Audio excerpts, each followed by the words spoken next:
Greetings, my friend. We are all interested in the future, for that is where you and I are going to spend the rest of our lives. You are interested in the unknown, the mysterious, the unexplainable. That is why you are here.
Hello and welcome to episode 260 of the AFTN podcast. I am 442 skeptic Joe DC. I'm joined by the voice of TSS Rovers and UBC Soccer. He told me earlier that the Manchester City title celebration video was the best thing he'd ever seen. It's Gideon Hill. Nice intro once again, Joe. Beside him, AFTN writer and long ball advocate. He has a tattoo that says, "If you ain't a wing back, don't call me back." It's Nicholas Ruprecht. Love it. Wow, yeah. That's 2 intros I've used up in one week. Solid. Okay, gentlemen, the opening question this week. Who is the most likely MLS player to run for president? Nick? I'm going to go with Tim Howard, because I think he could build a wall. I also think he would look really good on some posters, shine up his head a little bit. Yeah. And then the beards. Yeah, and the beard. It's iconic. Okay. Yeah. Gideon? I say Kendall Waston because he seems to stand over everybody. Oh, okay. The Costa Rican thing might get in the way. Yeah, that's true. You never know. I'm going to go for Michael Bradley because he basically does what he wants anyway. Might as well give him a position of power that, makes it kind of official, right? Well, that's the opening question for this week. But we're going to look back really quickly on the depressing LAFC game. We're not going to spend too much time, thankfully, talking about that. It's Complete the Sentences, part 1 of our show. Gentlemen, complete this sentence. The Caps game against LAFC was blank. Gideon. Frustrating. Okay. Nick, the Caps game against LAFC was? Bleh. Bleh? Okay. Bleh. French or... Yeah, I'm going to go the Caps game against LAFC was not good. Number 2. The people responsible for the bad home form are... The individual errors? Okay. Gideon, the people responsible for the bad home form are... The players. Okay, I have the same answer. The people who are responsible are the players. Number 3. Blank is the answer to all our problems. Scoring is the answer to all our problems. Okay. Nick, what's the answer to all our problems? I would say winning those long balls. Okay, so the second ball. So not Second to balls. Chera taking them. Not to share. Okay, good. I'm going to go away games are the answer to all our problems. If you can't fix the problem, just avoid it, right? Just all our games, we'll reschedule them to be away from DC. Yeah. Or if we could get those tarps lower. Ooh. And then every game's an away game because the players don't know where they are. Might go to business pretty quick after that. Okay. Well, that was the first part of our show. Now we're going to look ahead. We're not going to look back. We play Sporting Kansas City this Friday. Another Friday game. The second of 3 Friday games, which is kind of weird. It's away, so it's in the Blue Cauldron, as they call it. Kansas have started really, really well. They're 4-2-1. They're 4 points ahead of anybody else already. Nick, are they the team to beat this in the Western Conference this season? In the West? I think, they're always, for the last couple of years, they've always been up there as one of the, at least top 3, maybe 4 teams in the West, even with all their turnover, which I think we'll get to later. But yeah, I think they're doing really well. I mean, again, it's still, fairly early, but it's closing in on that first third of the season where you can start to see how things are kind of panning out. And Gideon, their results have been really impressive so far. Yeah, I think the game on Sunday kind of showed that even though they're up, I know that they came back. And, I'm going to say, they're the best team in the West right now and the team to beat. But ask me that halfway through the year because, normally they played really well in the first part of the season. Finishing the season is a little bit iffy. So I think right now, the way they're looking, I'd say they're the team to beat in the West. Yeah, Peter Vermees, iconic SKC coach, has really evolved them. They won the Open Cup last season, right? But he's really made this team so solid, right, Gideon? Yeah, and Peter Vermees has been such a great coach over the years. He's never really changed up his team, gone from, poor team one year to completely changing his whole level the next year. He's keeping the key core players like Beasler, Zusi, Espinoza every year. He's made some good signings, and to be honest, in the last 2 years, he hasn't ever made big money signings until he promised at the offseason. He said, hey, I'm going to sign 2 DPs, and the promise came true, and they're sitting pretty this year with the 4-2-1 record to start the year. Nick, what comes to mind when you think of Peter Vermees? Very tight defensively. Okay. Last year they rode their defensive form and the amazingness of Opara basically to getting into the playoffs, and that's not because of Opara just elevating everybody around him. He's a center back. It's because of the kind of system that he has in place to fight for it, and then how they get forward as well. Yeah, you don't associate tight defensive play with the 4-3-3 formation, right? The reason you play a 4-3-3 is to get 3 forwards onto the field, right? Yeah. And then you kind of build from there. How much of that do you think is the chemistry that not only the defenders have, but that the defensive midfielders have, who've been there, who are, some of them have been there around for a long time?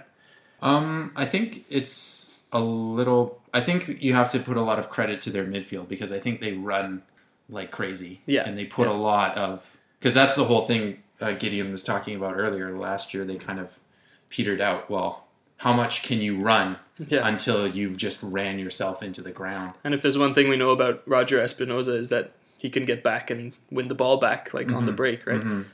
And that midfield is probably the biggest reason they've been playing so well so far this season.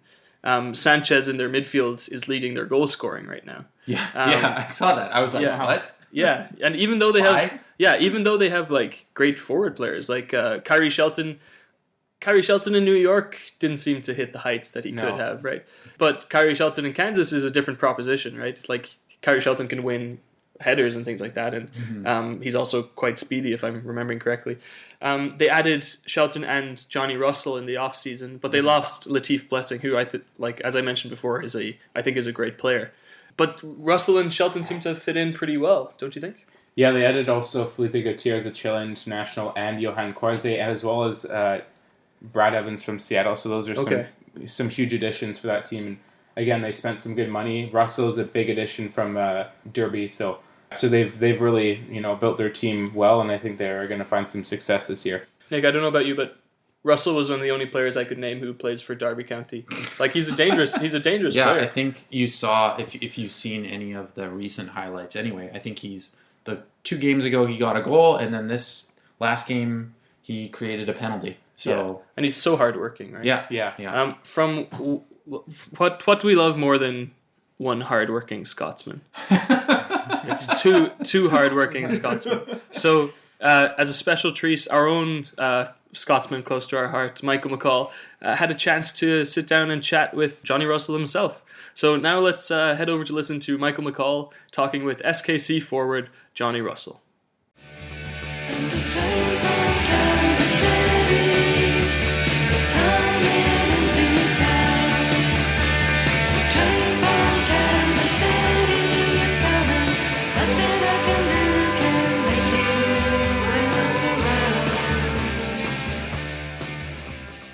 Guess first thing to ask you really is, how's life treating you then in Kansas City? It's been brilliant so far. It's a great bunch of guys that have joined and great staff as well, and everyone's been great with me so far, and I'm sure that'll continue in my time. like over the years in MLS, that there's been a lot of Scottish players, but a lot of UK players in particular, they've taken a little bit of time to find their feet. But I mean, right away, 2 goals, 2 assists for you. You scored and got an assist in your second game. You seem to have really settled in quite quickly. Have you found it quite an easy transition? I wouldn't say easy. I have transitioned quickly, but that came from getting a bit of time to look at the guys before I joined, and then we put in a lot of work during pre-season. So although I joined late, we put in a lot of hours into how the team worked and everyone's job within the team.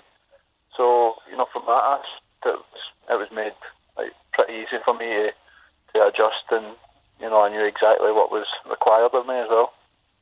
Now, I mean, there's a lot of differences in the league. The main one being travel. I guess it's not as bad. Kansas City's kind of in the centre of America. Here in Vancouver, like the teams travel 20,000 kilometres in their first 3 road games, but you've not had a lot of big trips so far. But how have you found things like the travel and artificial pitches and just various things that's different from the game back home? Like you said, because we are right in the middle, then travel isn't too great. I think the longest we've travelled is like 3.5 hours, which is I've travelled longer than that in the bus back home. So the people say the travel might be a difficult thing, but I've not found that at all. I'm used to travelling. The only difference is we're doing it on a plane rather than a bus. So that's the only thing. I think coming into the summer months, that's when the biggest time that I'll need to adapt is obviously if I've played in that sort of weather. You've come to MLS kind of in your prime. A lot of the reputation of the league was it was a bit of a retirement league, but I mean, you came in, you're 27, you're 28 now. How long was MLS on your radar, or did it just kind of come out of the blue, Kansas City's interest in you? The league's been on my, but it was only really the last sort of year maybe that I thought it's something that I would really like to try, and then it was actually through chance that just came up that it was sporting through Mo Johnson and my agent knew each other well from back home, and it all really came about through that. It's just like a sort of soft question from Mo to see if I'd be up for it, and it all just really kicked off from there. I read an interview that you had done where you mentioned when you moved from Scotland to Derby, folk had said, the standard of the league in Scotland's not good, and then when you moved here, folks like, the standard's not good in MLS. How have you found the quality since you've got here? I think the quality's been brilliant. I wouldn't sit and compare leagues, but a lot of people did say, I've just came out here to relax and for a lifestyle, but it's not been like that at all. I've came to a team that I feel I've got a real chance of winning things. I think the track record over the past few years shows that they are a team that want to do that.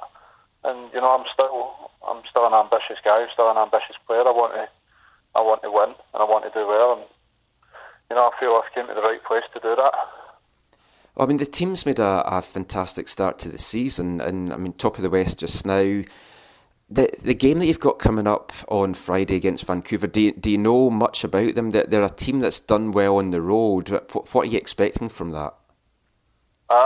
Expecting a really tough game. We know how well Vancouver travel, and they've got some quality players as well, so we know how tough a game it's going to be. But all games are tough in this league, but this one, because of how well Vancouver travel, we know how difficult it's going to be. So we'll just have to be at our best, and hopefully that's enough to get us the 3 points on the day.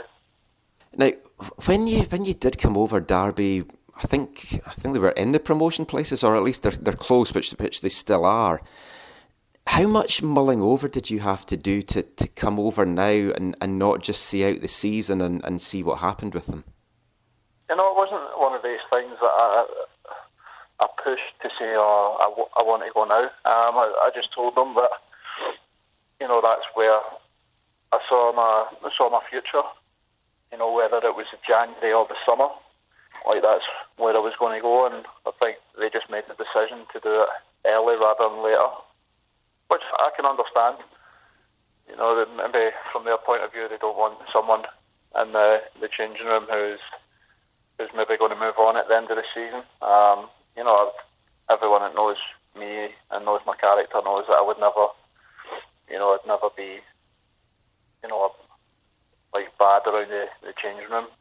But I can completely understand where they're coming from. That maybe they just thought it was time to do it in a January, but it's worked out well so far. So I'm glad that it's happened. When you made the move, I think it was the Daily Record wrote an article saying that they see that MLS is going to be an optimal destination for Scottish players in the next couple of years. Have you had other guys get in touch with you to see what it's like, and do you think there will be a lot of interest in moving over? I think there will. I've had a lot of people ask me, just obviously speaking to friends and things, but I've had a lot of people ask me how it is. So, I think a lot of people are now starting to want to go, a bit further. For quite some time now, Scottish players, now you've just been, if you do well, you go to England, but I think a lot of players now are starting to try different things, which, I think can only be a good thing, going and trying different leagues and having different experiences as well. And you haven't featured in the national team now for a couple of years. I would guess obviously it's something that you're still interested in, but do you feel making a move here and doing well, is that going to put you in the window? Have you had any contact with Alex McLeish or anyone in the Scotland camp?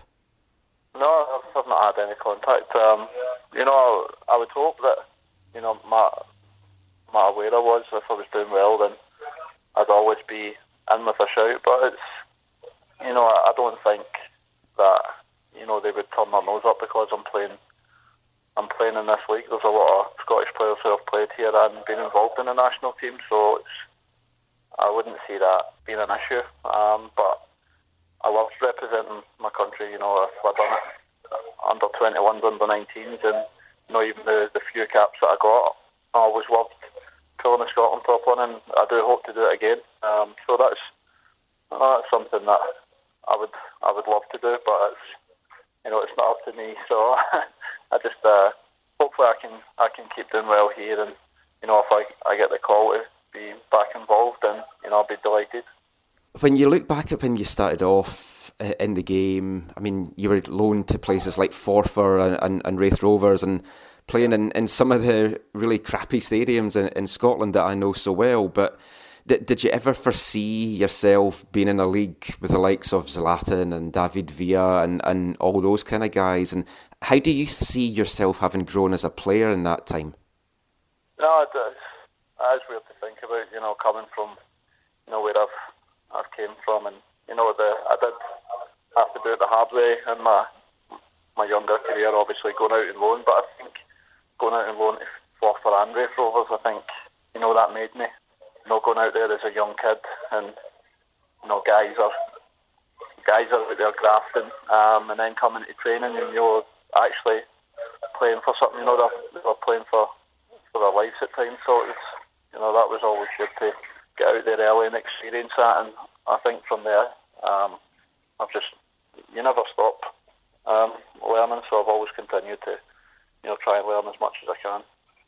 That's great. Thank you so much for your time, Johnny, and good luck this season, and I'll probably see you when you come up to Vancouver later in the year. Yeah, look forward to it. Appreciate that, man.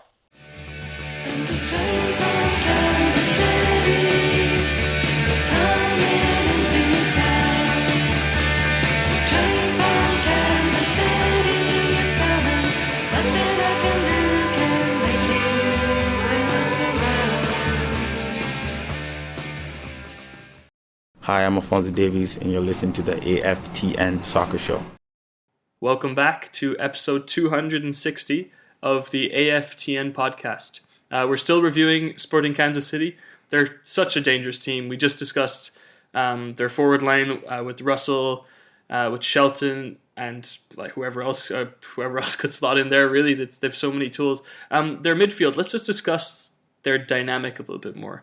Am I right in thinking that Espinoza is the more defensively aware of the three in the midfield, who is likely to start on Friday? Yeah, I think the goals of Sanchez kind of proves the fact that, Espinoza is more the one to sit back, and they again can interchange. Sanchez and Espinoza can, but the 5 goals for Sanchez shows you that Espinoza is the one that likes to stick back a little bit more. And I think as well, like I was looking at some of the passing stats for the last couple of games, and a lot of their play goes through Sanchez, either because he's getting back and he's helping win the ball, or he's being in a good space to receive the ball after somebody's won it. Mm-hmm. Their back four is impressive. That's the only way you can say. Bessler and Opara, I don't think... That's one of the best center back pairings in the MLS. I was quickly trying to think if there was anything that could really... Yeah.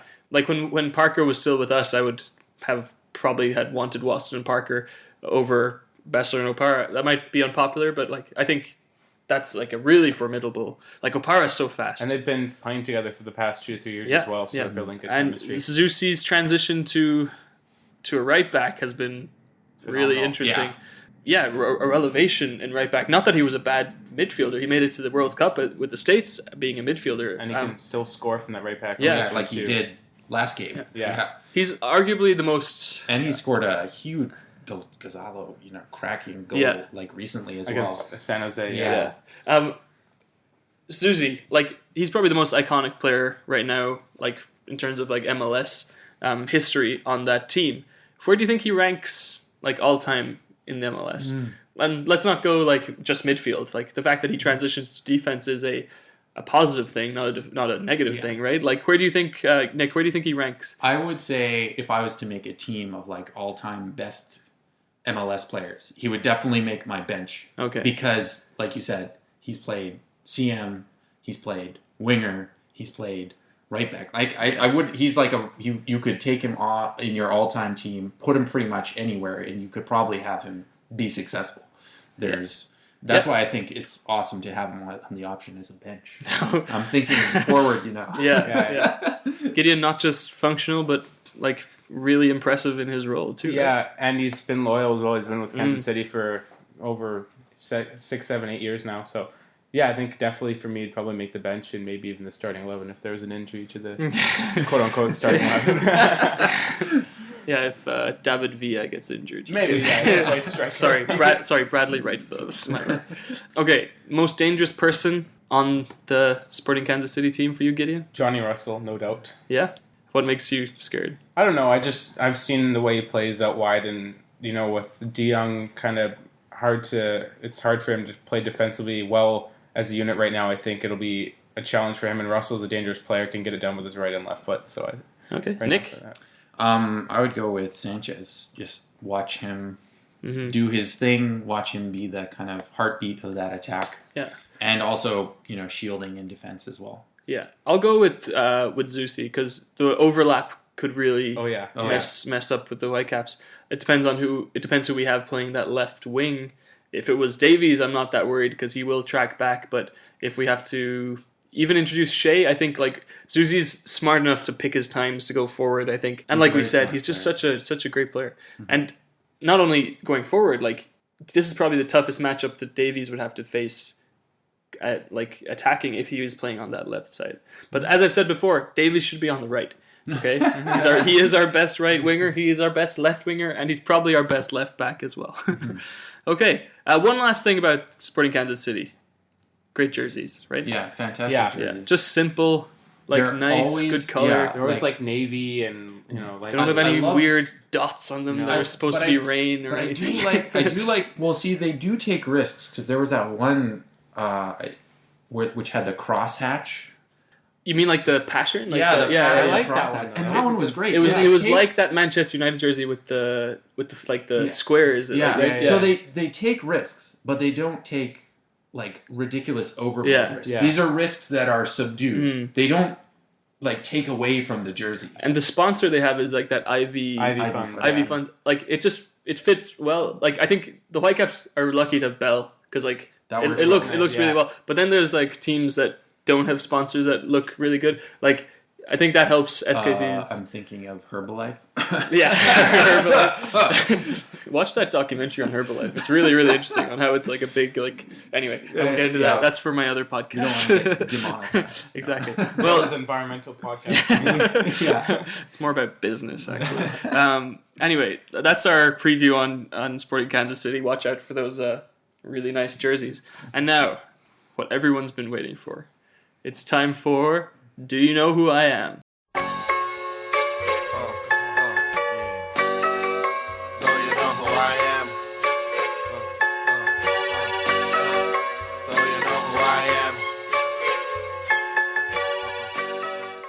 Okay. Deep breaths.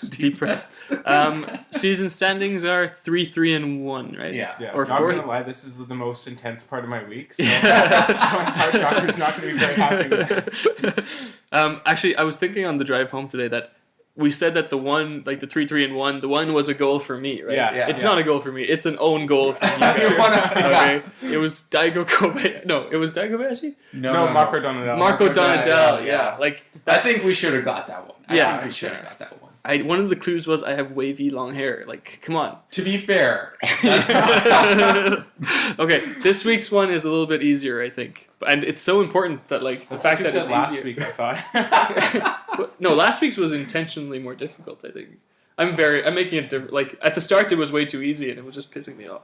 But okay, this week it's a good one. Okay. Remember to say stop before you answer, in case there's two people answering at the same time. I was born on March 31st, 1992. 1992. That's a year older than me, for reference. Okay.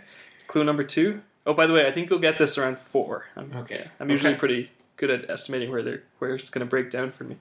I played in Colorado for a non-MLS team before being drafted by Dallas. Okay. I'm glad no one's got it yet. I am a forward and an international. Ooh, stop. Yes. Who is Tesho Akindele? It is Tesho Akindele. Yes! Come on! Yes! Colorado, come on! I was Rookie of the Year in 2014. I have 14 caps for Canada and 2 goals. I still play for Dallas, and I'm from Alberta. I am Tesho Akindele. Well done. Tesho. So it's 4-3-1. Well done, Nick. Gideon, thoughts? 0 for 4. This curse has got to end sometime. Hashtag to knock on the door. And hashtag pray for Gideon. Yeah. And that was this week's Do You Know Who I Am?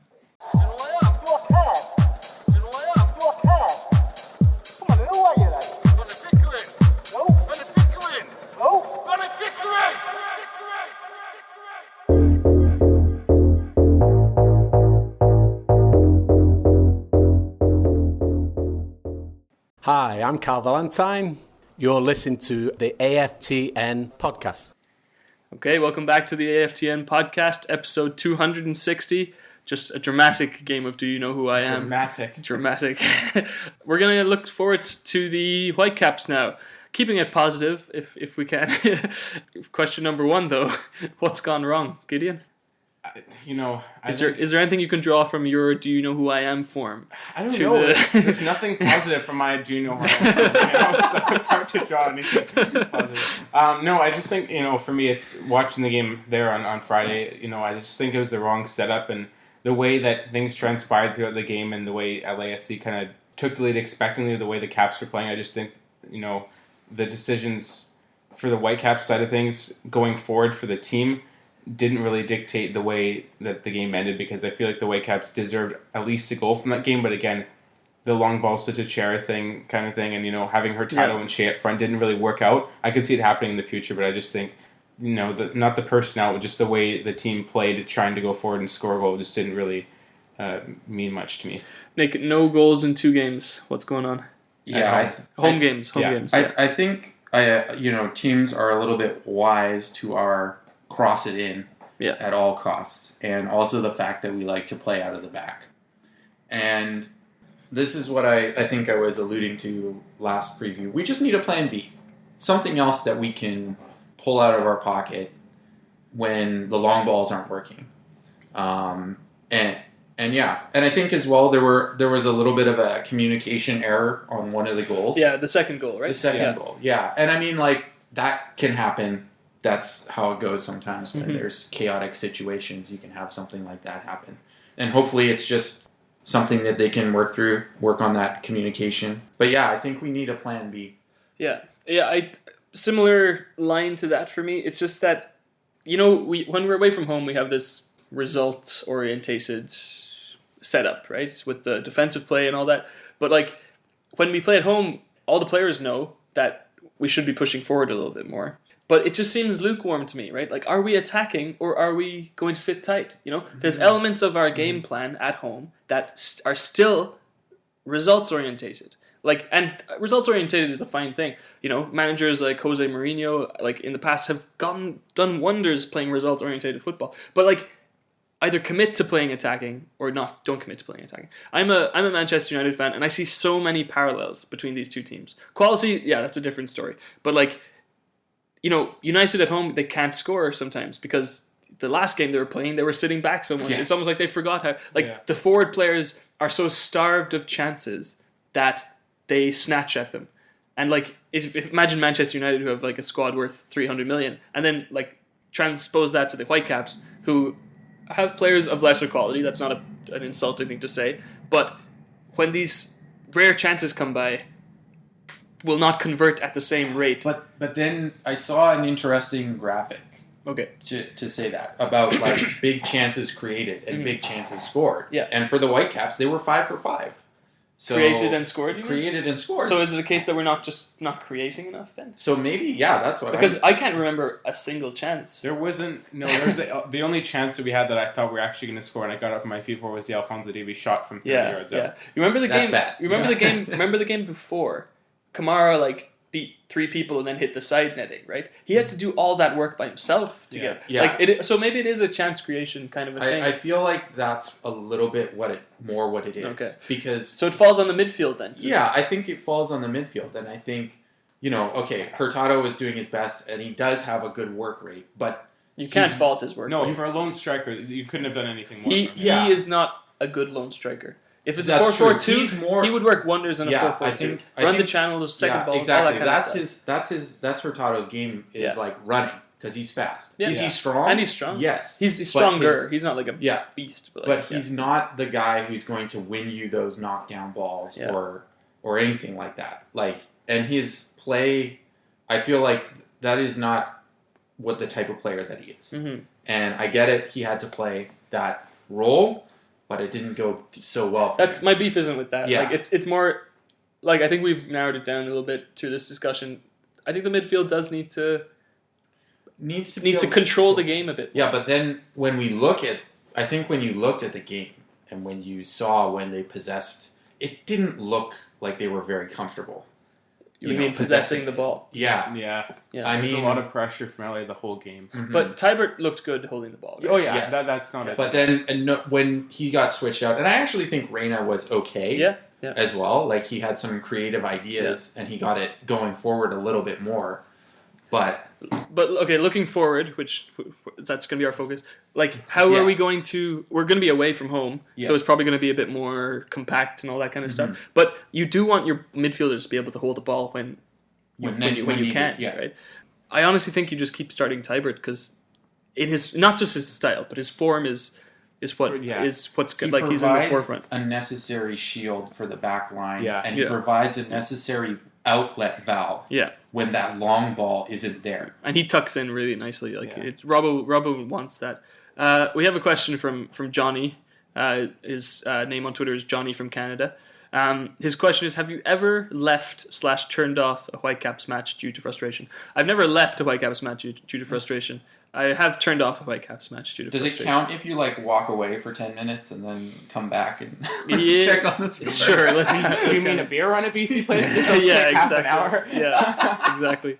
I've turned off a game before. Yeah, I would never leave a game, but I've definitely turned off. I've walked away from a game for sure. Like, but at BC Place, I've never left a game. Yeah, because I pay for those tickets, man. How should the Caps approach this game? Well, I think we're going into a game where we can play to our strong suit, and SKC does like to possess, but they do have a very strong wing attack as well. So that is my only concern is, are we going to get caught out being counterattacked on the counterattack? Yeah. Is one area of concern. Yeah, I just don't see that completely happening because I know we're always a strong team holding back speed or counterattack from the other team in the past as well. This year we've done that really well with holding off counterattack, so I think that'll play into our hands a little bit, and we'll have to counter when Casey is too far forward.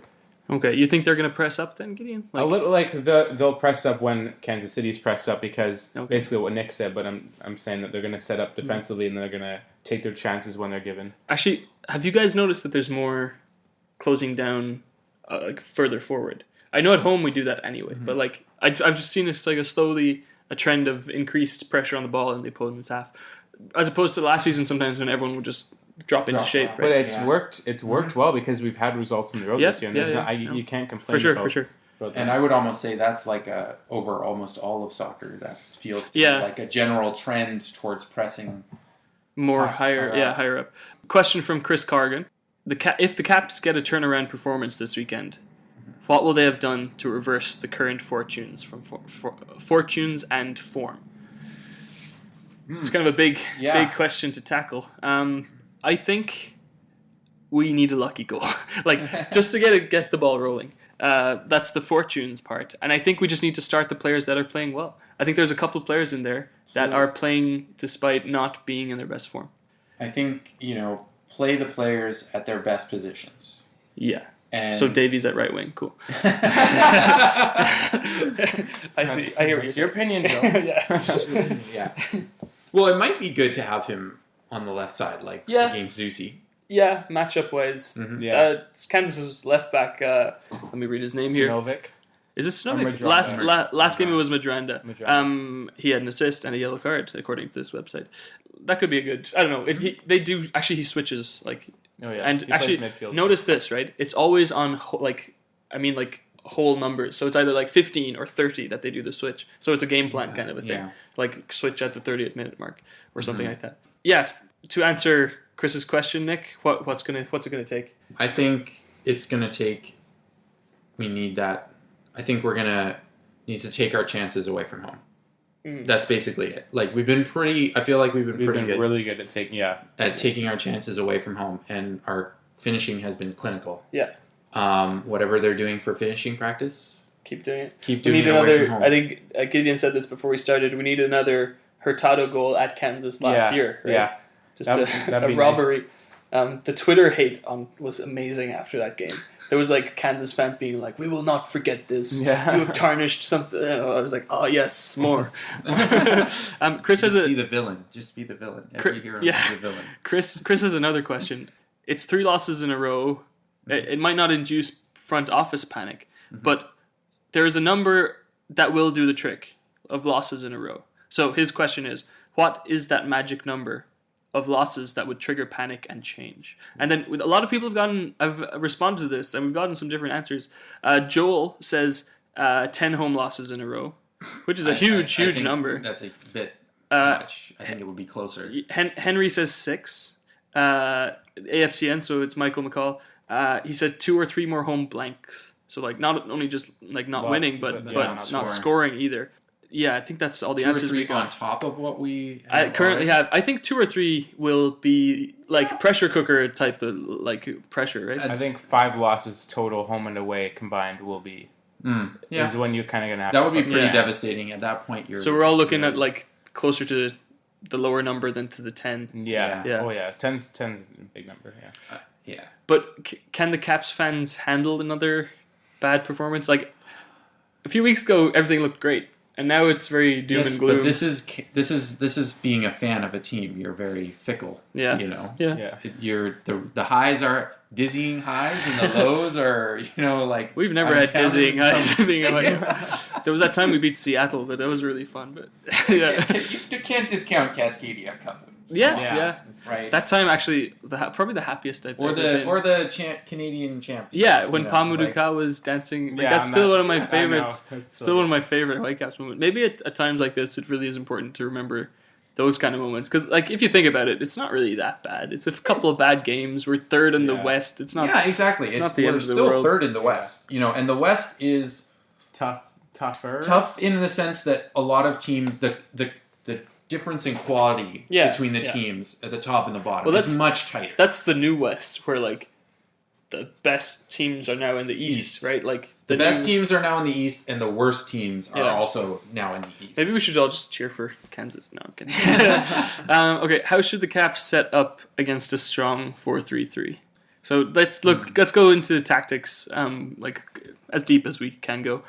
4-3-3, as we said before, the reason you play 4-3-3, you want to play 3 forwards. And if you have 3 good midfielders, you might as well play 3 forwards, right? They'll play on the wing a lot. So how can the Caps counteract that? Like all that wing play, right?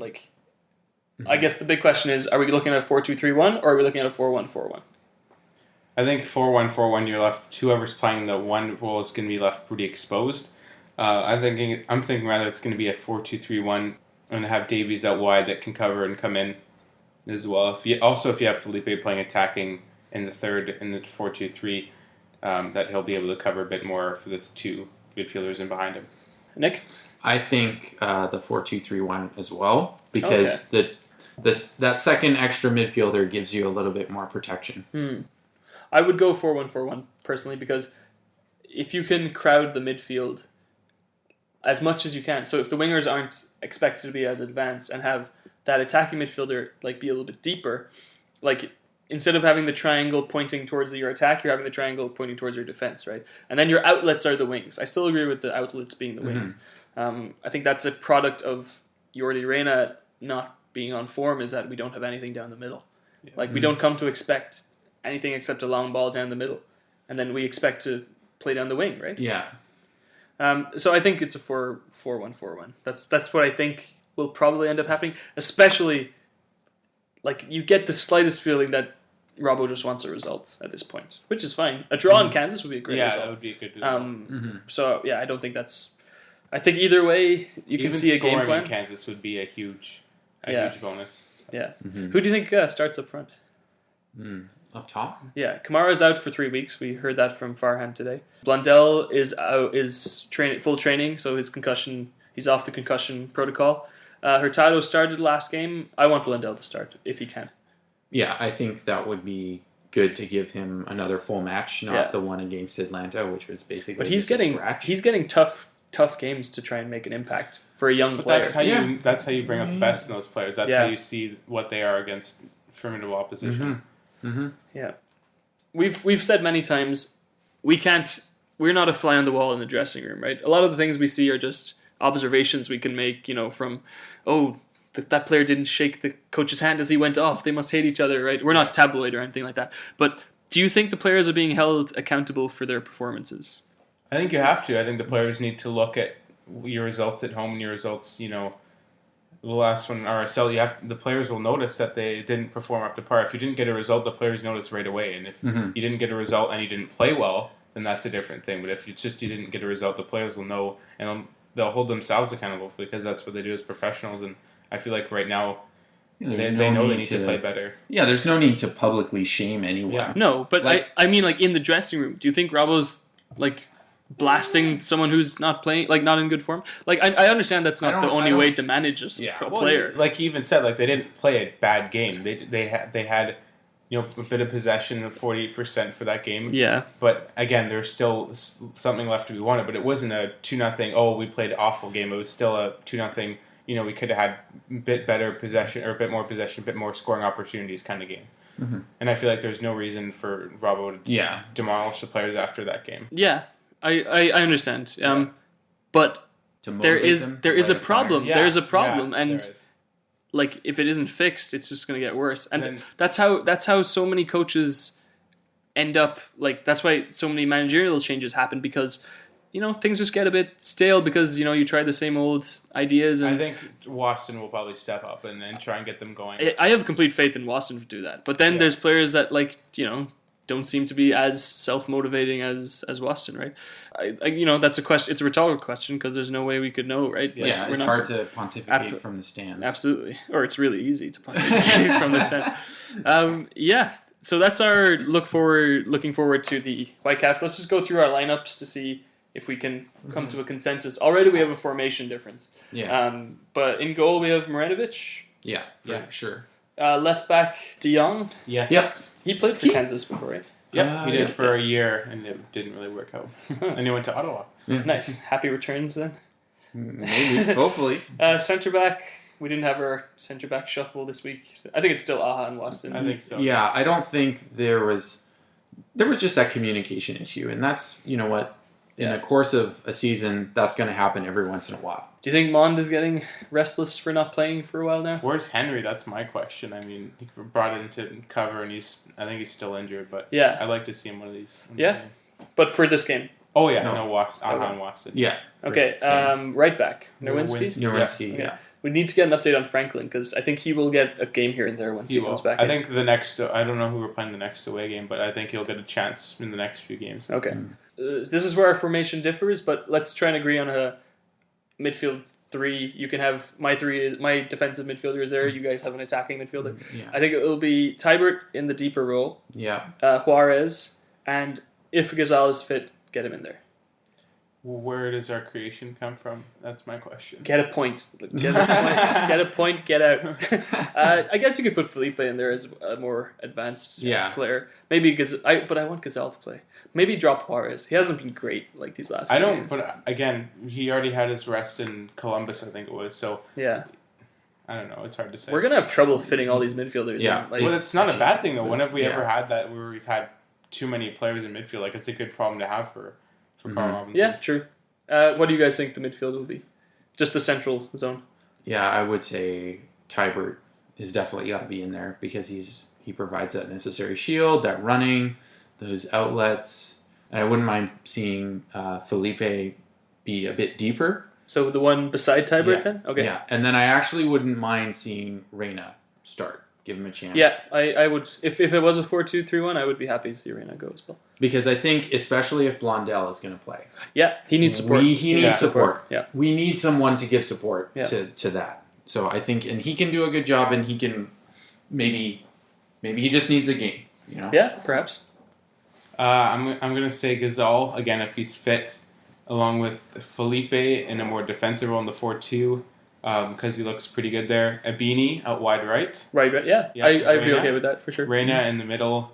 Again, with Felipe, you can cover more. And then out wide left would be Davies, and then up front, Blondell. Okay, I would have Breck Shea on the left and Davies on the right. I was thinking Shea up front if Blondell wasn't fit. But again, Hurtado is also there, so we'll see. Yeah, I would like Shea and Davies, and they can interchange on the wing. Sure. Switch it up a bit. And Blondell up front? And Blondell up front. I really think with Blondell up front... And I mean, he'll need support quick. Like Kamara can hold people off. Yeah. But if Reyna is there, that might be a good idea. No sign of Teixeira on this team? I don't think so. I think Teixeira, love on the road. Yeah, yeah, exactly. Mosquita is like a typical road player. Yeah, he might come off on the bench as a sub. His last few games haven't been great either, though. I haven't even noticed him most games I've seen him. Okay, well, I don't usually ask this question, but what do you think is going to happen? What do you think the score is going to be? I think it's going to be 3-1 Kansas City final. Okay. Nick? I wouldn't be surprised if SKC won, but then I also would not be surped if it ended up tied. Yeah, I wouldn't mind it. I'm going to go 0-0. It's going to be... I think, 1-1 might also be a realistic scoreline. I would love it if we saw the set pieces, like our set piece prowess. It does come into play on the road quite a bit for the Whitecaps sometimes. Not as much this season, but last season it was clutch, right? Season, it was great last season. Okay, well, that's our in-depth review for the Whitecaps, all things Whitecaps. Last part of our show is prediction game. Actually, before we go to the prediction game, one of the stranger questions we've had from our own editor of the AFTN network. Have you ever met a famous TV animal? Michael said, I met Hercules the Bear in Letham Glen in Leven once. Everyone knows Letham Glen. Leven. My favorite place to go. And what's your favorite colors for a ball? Orange or gold for me. Colors for a ball. Like what kind of ball are we talking Soccer about? ball. Always. Soccer ball? Yeah. Orange. I like orange. Orange? Snowball? Yeah. Okay. Snowball. Yeah, I like white. White and black. I liked the Classic. 2010 World Cup ball. Yeah, the Jubilani. Remember The that? I thought people were angry because they were like, it flies weird. Every World Cup. I'm not kidding. David De Gea was on about it before this World Cup. They say every World Cup the ball flies funny. But actually in 2010 it was an actual problem. They had a lot less goals scored from outside the box because the ball was different. And somehow the ball didn't like phase over the line every once in a while and, bounced out. No, that was the England. That was the England game. But Van Bronckhorst, it was his last tournament. He scored an amazing goal from way far out, and maybe that had to do with the ball in 2010 too. That's very much off topic. Maybe if we have a bye week during the World Cup, we could do a World Cup show. That'd be fun. Like that. Let us know. We'll give you our Twitter handles later that you can find out. Okay, prediction game. Last week, it was okay. Last week. For some of us. Nick was 0 for 3. You said that Tuchel would get an assist. That didn't happen. 2 goals for the Caps. What I wouldn't give for that to be true. And you said LAFC would have aerial duel win percentage of 40%. It was 31% in the end. Pretty low. Yeah. But you were right. It would be way less than the Caps, right? But not that bad. Not enough. Gideon, you said that... Vea would have 2 key passes. Key pass. Well done. Score for me. Key pass coming up big. Marinovic would have 4 saves. He had 1 save. And the Caps would have between 55 and 60% possession. The Caps had 48% possession. So 1 for 3 for Nicholas. I said that Kamara would have an assist. We didn't know he was injured. I said that there would be a yellow card for Carlos Vea. There was towards the end of the game. I was really happy when I saw it. I think it was for time wasting or something. I was like, yes, thank you. And that there would be 1 VAR incident. Now, we will discuss this. I said last week, and I made sure I included this as I said it, that even if the ref is holding his hand up to his ear, that could be a VAR incident. Could be a VAR incident. He never did the hand box thingy. But the reason I'm letting this go is because he did it twice. So it wasn't 1 VAR incident. It was possibly 2 VAR incidents. Okay, and that is the biggest reason why VAR doesn't work, because we can't play this game properly. Joe's angry he doesn't get his point. Yeah, exactly. I would say you have to maybe say the ref is the TV. Yeah, I think that's fair. That's why I'm letting it go. So I was 1 for 3 as well. And the season standings right now are I'm on 7, Gideon's on 5, Nick's on 4. We actually have a supplementary bonus question after we make our predictions. Oh, so this is a bonus round. Yeah, Johnny from Canada got in touch saying that he gave us 2 extra predictions that we could do. Okay. We might make this regular basis, and let's see this week. And so in theory, you can get over 5 points. You can get 5 points this week. Yeah. Big money. So, not to brag, but you guys could catch up with me this. Okay. All right. Okay, let's get your just your vanilla predictions first, your usual ones. Nick. Okay, I think there will be 2 goals for SKC. Okay, 2 goals for SKC. There will be 15 tackles for the Whitecaps as a team. Oh, wow. Okay.